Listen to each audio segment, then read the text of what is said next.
আজ দুপুরে আমি কী দিয়ে খাবার খেলাম সেই নিয়েই থাকছে এই ভিডিওটা। তো প্রথমে আমি প্লেটে 2টা গরম গরম চালের রুটি নিয়ে নিলাম।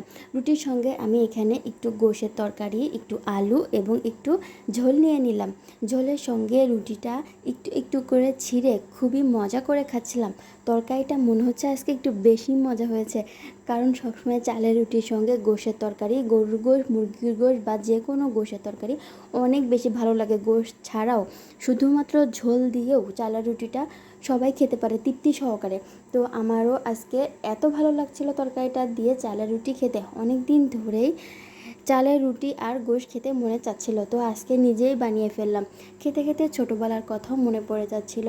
ছোটোবেলায় এরকম চালের রুটি আর গোশ খেতাম আর ভাবতাম কিভাবে এত সুস্বাদু করে বানায়। তো আজকে আমি নিজের হাতে বানাইছি, আমার তো খেতে খুবই ভালো লাগছিল। আসলে স্বাদটা অত্যন্ত ভালো হয়েছিল। তো আপনাদের কাদের কাদের এমন চালের রুটি আর গোশ পছন্দ অবশ্যই কমেন্টে জানাবেন। সবাই ভালো থাকবেন।